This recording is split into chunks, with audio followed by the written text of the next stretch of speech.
willkommen zum 10. BFAN-Fachtag. Heute feiern wir 10 Jahre Engagement für Vielfalt und Teilhabe. Unser besonderer Dank gilt unseren Förderern und Unterstützern, den 104 Teilnehmerinnen sowie unseren Netzwerkpartnerinnen. Ein herzliches Dankeschön auch an die 1295 Eltern, die an unserer Elternumfrage teilgenommen haben. Das ist ein beeindruckendes Zeichen für das große Interesse an der Mehrsprachigkeitsförderung. Mein Name ist Monika Rebitzky. Ich bin für die Gewerkschaft Erziehung und Wissenschaft und GEW Berlin im BFAN-Netzwerk und auch in der Steuerungsgruppe. Dieser 10. Fachtag des BFAN-Netzwerkes wirft einen Blick auf die Sprachentwicklung im frühen Kindesalter und legt dieses Mal den Schwerpunkt auf die Förderung der Mehrsprachigkeit in der Kita. Anlass dazu ist die derzeit laufende Aktualisierung des Berliner Bildungsprogramms. Wir erhoffen uns eine stärkere Beachtung der Förderung der deutschen und anderer Sprachen, die die Kinder in die Kita mitbringen. Wir erwarten, dass dafür konzeptionelle und materielle Rahmenbedingungen sowie Fortbildung eingerichtet werden, sodass zukünftig auch die städtischen Kitas mehr bilinguale Gruppen einrichten und das Thema nicht allein den Migrantinnenorganisationen und freien Trägern überlassen. Natürlich werfen wir bei diesem Fachtag auch einen Blick auf die Mehrsprachigkeitsförderung im Schulbereich, denn wir erwarten eine qualitative und quantitative Weiterentwicklung des Erstsprachenunterrichts an Schulen und den Ausbau der staatlichen Europaschule Berlin, SESB, um neue Standorte und weitere Sprachen. Auf dieses Thema sowie eine breite Angebotspalette von Sprachförderprogrammen, Projekten von Migrantinnenorganisationen und Netzwerken wird im Rahmen des digitalen Marktplatzes eingegangen. Ich bin Petronella Bordelano von Kulturverein und Teil der Steuerungsrunde von BFAN. Heute werde ich einen kurzen Einblick in unseren Fachtag geben. Der Fachtag ist besonders, weil es stark auf Partizipation setzt. Migrantinnenorganisationen haben nicht nur bei der mehrsprachigen Elternumfrage mitgewirkt, sondern auch bei der Öffentlichkeitsarbeit, um die Communities besser zu erreichen. Günay Darici, die Geschäftsführerin von Jekmal e.V., eröffnet den Fachtag. Katharina Niewitz-Höll, die Beauftragte vom Berliner Senat für Partizipation, Integration und Migration, will als Schirmherrin einen Grußwort an uns richten. Danach folgt ein Impulsvortrag von Professor Gagarina. Im Rahmen einer Online-Debatte werden aktuelle Herausforderungen zur Förderung der Mehrsprachigkeit in Kitas, der Berliner Bildungsprogramm sowie konkrete Maßnahmen für Sprachförderung diskutiert. Der Höhepunkt des Tages ist die Präsentation der Ergebnisse der Elternumfragen durch die Jekmal Akademie.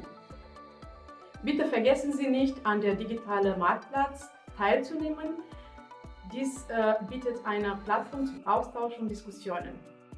Wir freuen uns auf den gemeinsamen Austausch und wünschen uns alle einen inspirierenden Fachtag.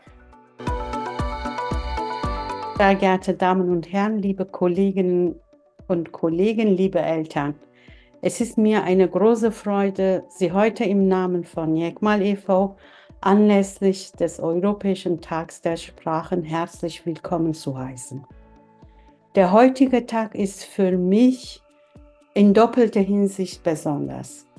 Zum einen ist es die erste Veranstaltung, die wir in diesem Jahr als Träger des BFAN-Netzwerks durchführen. Anfang dieses Jahres schloss sich das BFAN-Netzwerk erneut Jekmal e.V. an und es erfüllt uns mit Stolz, diese wichtige Arbeit gemeinsam mit Remziye fortzusetzen. Ich freue mich auf diesen wirklich ganz besonderen Tag, der ja wirklich eine lange Tradition hat. Seit 10 Jahren machen kleine und große Migrantenorganisationen sich Gedanken zu dem Thema und ich bin wirklich so stolz darauf, dass wir so lange und so kontinuierlich bei diesem Thema zusammenarbeiten. Wir wollen, dass es aber auch staatlich und auch gesellschaftlich gesehen wird, dass die Sprache, die Menschen mitbringen, auch ein Teil des sozialen Kapitals ist oder das, was wir immer sagen, eine Ressource.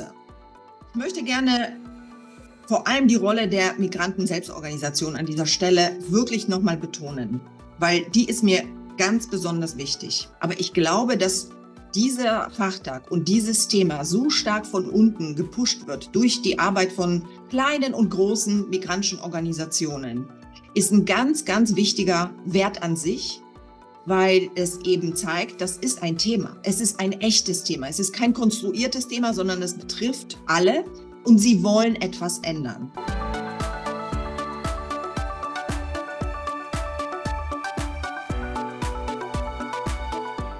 Der Spracherwerb in den ersten Jahren und Lebensjahren ist entscheidend für die kindliche Entwicklung. Ab dem ersten Tag nehmen Kinder Laute auf, ab 2 Jahren bilden sie Wörter und Sätze und mit 3 Jahren beherrschen sie die Grundlagen der Grammatik. Wir wissen zum Beispiel aus sehr, sehr guten Studien, dass bei Neugeborenen das Schreien je nach Muttersprache unterscheidet. So, Sie sehen hier, dass zum Beispiel Sprachmelodien französischer links und deutsche rechts Babys, also Take-Home-Message, frühkindliches Sprachvermögen, sagt Leseverständnis in der Grundschule voraus. Deswegen, man muss dem Kind helfen, es zu entwickeln und Lexikonsport nicht verpassen. Und die Qualität der Grundschule ist auch sehr, sehr wichtig, weil die Kinder da in den ersten 3 Jahren doch nachholen können, was danach auch nicht mehr möglich ist.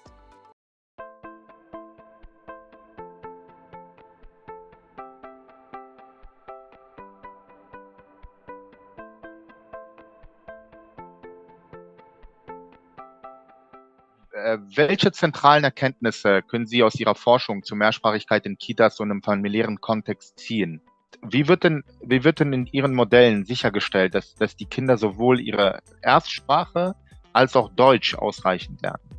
Es ist nicht diese Art, also dieses Verständnis von, wir leben in einer mehrsprachigen Gesellschaft und das ist die Normalität. Das war nicht die Haltung, sondern eher, wir sind in einer deutschsprachigen Gesellschaft und die Familiensprachen können zu Hause gesprochen werden, aber eben nicht in der Kita, weil es dann die Kinder verzögert in ihrem Deutscherwerb und eben dann auch schlecht ist für die Schule. Und das ist so ein bisschen die Problematik, die dann darin resultiert, dass die Kinder, ich habe es dann genannt, gesilenced werden oder sprachlos gemacht werden, dass die Kinder verstummen und es quasi kein Angebot ist zum Miteinander ins Gespräch kommen. Ich finde, was da so ein bisschen dahinter liegt, und ich glaube, das geht auch in die Richtung von Frau Bordo, ist, dass man gerade dieser Punkt der Sprachhierarchien und Sprache und Macht, das finde ich auch einen wichtigen Punkt fürs Berliner Bildungsprogramm, weil ich glaube, dass das häufig der Punkt ist, warum Kinder bestimmter Sprachen eher Diskriminierung erfahren und andere eher Wertschätzung erfahren. Das Thema ist da schon benannt. Das war aber auch ein Ziel von uns und es wurde auch sozusagen aus der Praxis sozusagen auch angefordert, die Mehrsprachigkeit noch besser abzubilden, noch zu stärken in dem Überarbeitungsprozess des Berliner Bildungsprogramms. Dieser Überarbeitungsprozess läuft gerade. Welche Ansätze setzen Sie denn um und wie ist denn Ihre Erfahrung aus der Praxis? Die Kinder lernen, die Sprache werden auch, eine Sprache werden auch die Interessenwelt gesehen und gefördert wird. Und auch darauf nehmen wir ansatzbedingt, also wir arbeiten nach dem Early Access Ansatz, wo auch Bedürfnisse und Interessen der Kinder im Vordergrund stehen. Auch darauf nehmen wir Bezug und gucken, was ist gerade die Interessenwelt der Kinder.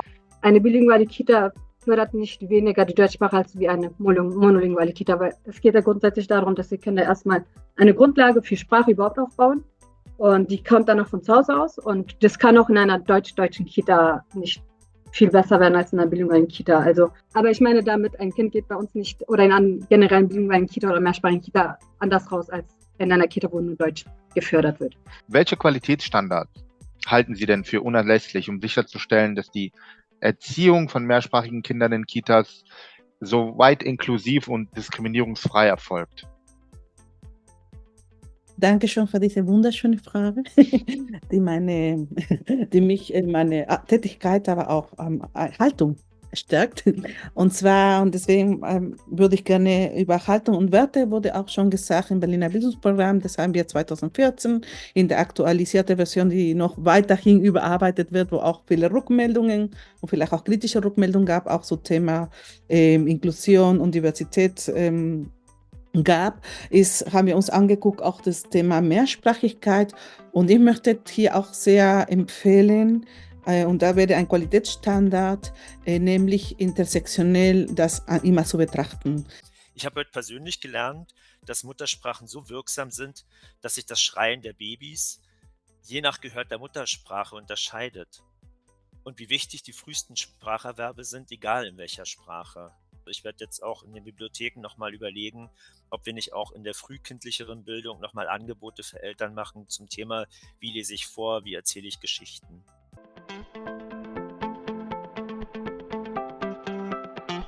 We are going to try to present some of the initial results of the Elternumfrage or this parent survey that we conducted as a collaboration together with the Yekmal Academy and Befan Netzwerk about multilingualism in families, kindergarten, and schools. We categorize the initial results into 3 sections. Firstly, we will explain the demographic information of the survey. And secondly, the language use and practices. And lastly, the linguistic perceptions of families.